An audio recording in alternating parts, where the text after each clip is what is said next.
way back from dropping my daughter off at school, and I'm just driving home. I was thinking about my old boss. I was very fortunate enough in my life so far to have an amazing boss, and also unfortunate to have a terrible boss. So I'm going to tell you guys what to look for in a good boss. It's somebody who has empathy, somebody who wants to get to know you and ask you questions about yourself and your experience, and make sure that they themselves, are motivating you, as you're motivating yourself, as you're, doing your work. My old boss, she would randomly give me gifts throughout the year, whether it was a notepad, whether it was a pin. Like, it was such a cute pin that she gave me. And those things really meant a lot to me. And it showed me that I was appreciated, that she appreciated me, and we had a common respect for each other. But it was a different year, and I got a new boss. This boss was very controlling. She hovered over me, and anything that I tried to do, was questioned pretty much.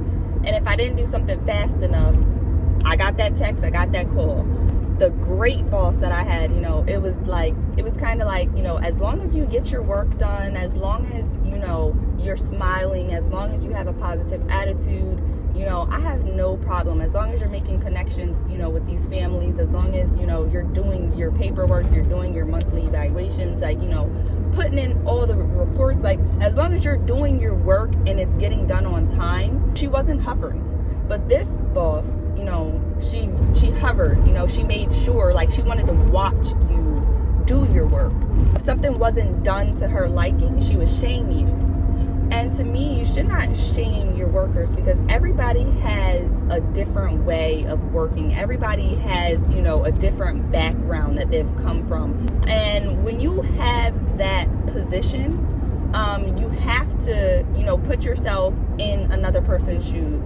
You have to be able to communicate with that person in a way that they are expressing themselves, and you are, trying to work with them to tell them, your working style also. And then, it's all about communication. So when you guys communicate, things are done in a manner where both of you are very comfortable with that work. Obviously, if you're not in a workplace where you're appreciated or liked or welcomed, it's time to go, okay? Like my particular situation, I never felt welcomed from the beginning. When I had walked in, my desk, it was facing a wall. To me, that was like a spit in the face, that was very disrespectful. But the way that I am is accepting and willing to work with what is given. So that is what I did. I made my desk pretty, I set it up nice, and called it a day. And even then, I still did not have a computer or a phone on my desk for 3 months. So, you'll know if you're not welcome somewhere. You will. You really will. And you will definitely feel it in your heart of hearts, in your soul of souls, and everywhere else. Just make sure that when you do meet, a potential employer, that you are looking for the good qualities and also looking for, bad qualities in them, and see what you like. It's not about always, what they like. It's about what you like, because you're giving them your work. You're giving them your experience. You're giving them your skills. You're giving them your handiwork. You're giving them your signature. You're signing off on things. You take home that money and you may feed your child.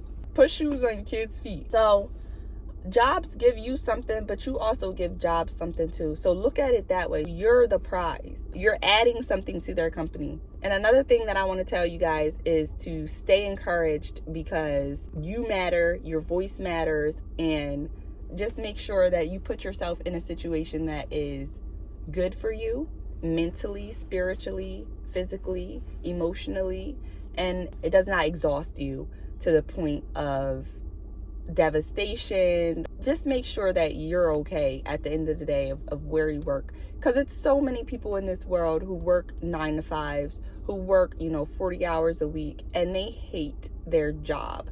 It's so many people working minimum wage. $12 an hour is, you can make a living off of $12 an hour, but minimum wage, I don't think you can make, a living. It's just like a part-time job to me. So these bosses out here, they really do need to know what people are going through.